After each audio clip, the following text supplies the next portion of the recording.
At this time, it's my pleasure to introduce the governor of the great state of Texas, Governor Rick Perry.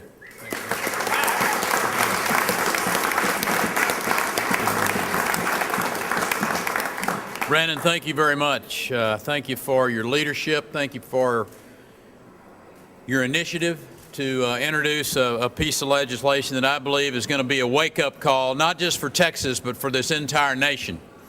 Here in Texas, here in this capital, we typically spend a lot of time talking about the Texas Constitution, but it's definitely time for us to talk about the United States Constitution.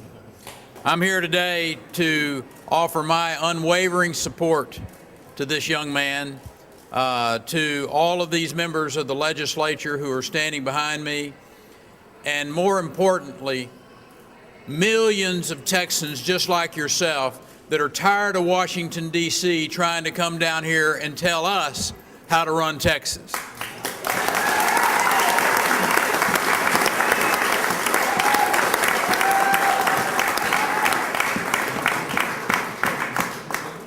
I happen to think this is a pretty bold step.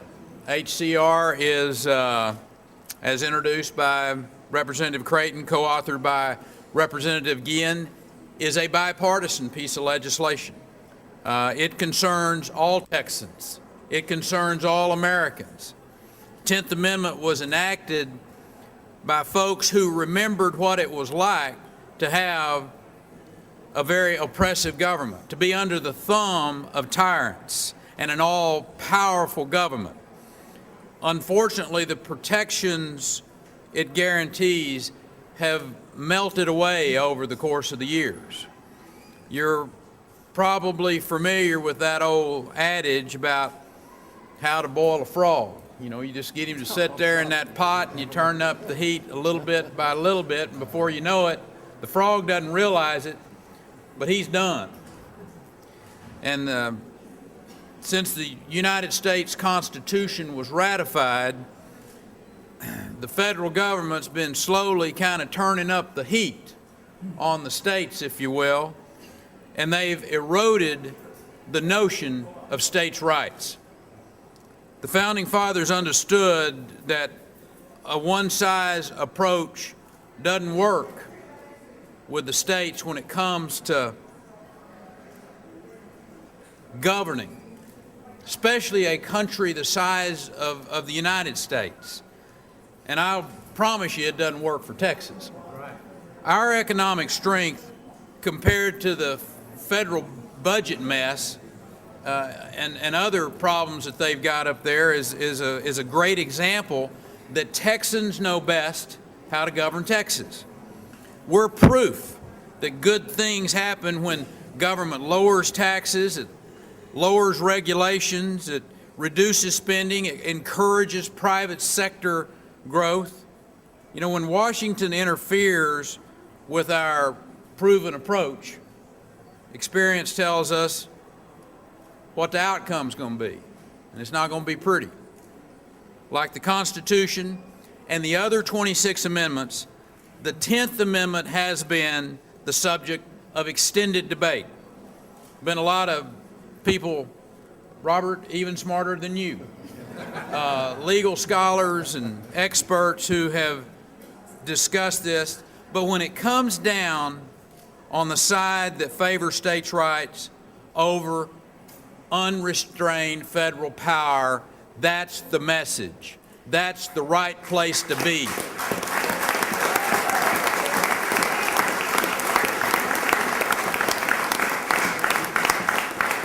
I happen to believe that the Constitution does not empower the federal government to overrule state laws without restraint. I agree with Texas' 7th governor, and I happen to think its greatest governor, Sam Houston, who once said, "Texas has yet to learn submission to any oppression, come from what source it may." We didn't like oppression then, we don't like oppression now. I believe the federal government has become oppressive. I believe it's become oppressive in its size, its intrusion in the lives of its citizens, and its interference with the affairs of our state. Texans need to ask themselves a question. Do they side with those in Washington who are pursuing this unprecedented expansion of power? Or do they believe in individual rights and responsibilities laid down in our foundational documents? Where are you going to stand?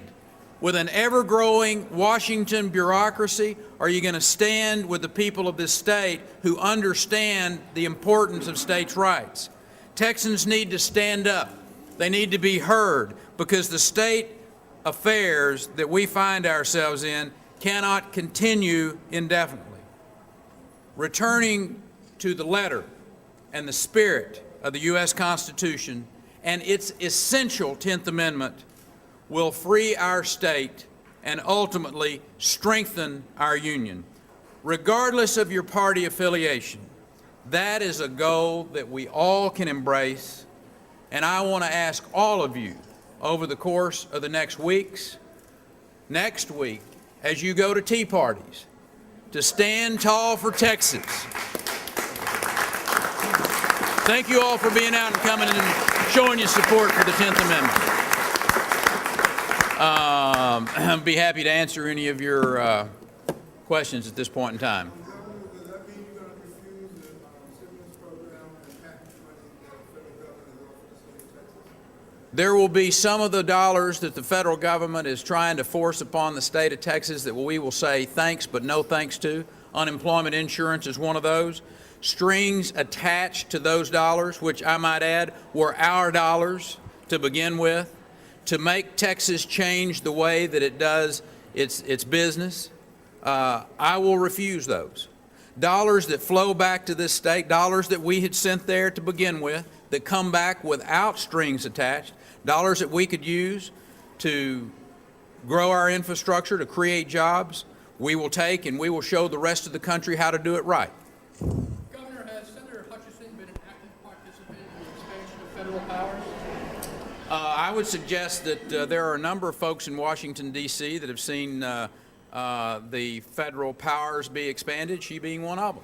In what ways, what things that she's... I'll get you the long and distinguished list of those shortly.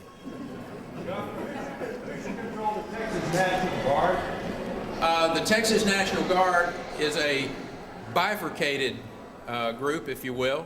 We have a national oversight, and we also have a state oversight.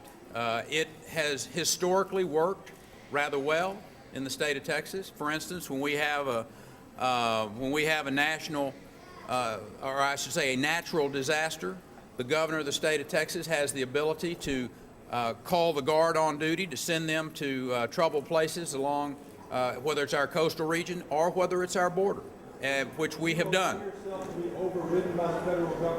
By and large, we think it's time to draw the line in the sand and tell Washington that no longer are we going to accept their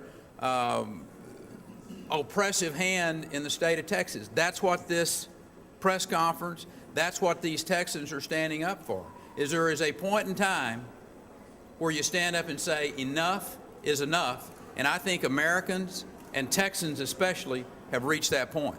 Yeah,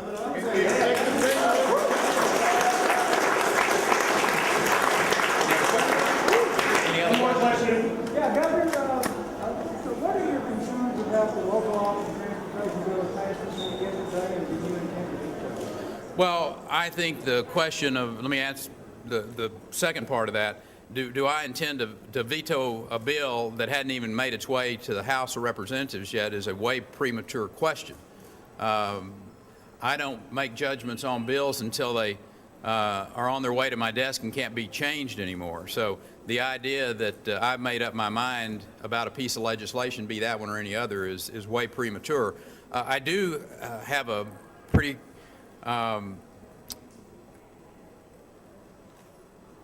a track record that's consistent when it comes to taxes. I'm not a big fan of taxes. I think it's philosophically a difficult discussion to have with most Texans, that while you have a depressed economy, is the time to go put a greater burden on the the men and women of this state with a new tax. So philosophically, I've got some concerns about any piece of legislation that's creating new and expanded taxes, greater burden, if you will, on the citizens of the state, particularly the job creators of the state. So I would say that you can read between the lines pretty good on that. You know, got some concerns about it, but we're going to continue to work with the House members as it goes to the House and try to massage it and get it into a form that is either palatable or acceptable to the people of the state of Texas. Thank you all for coming out and being with us today. God bless you.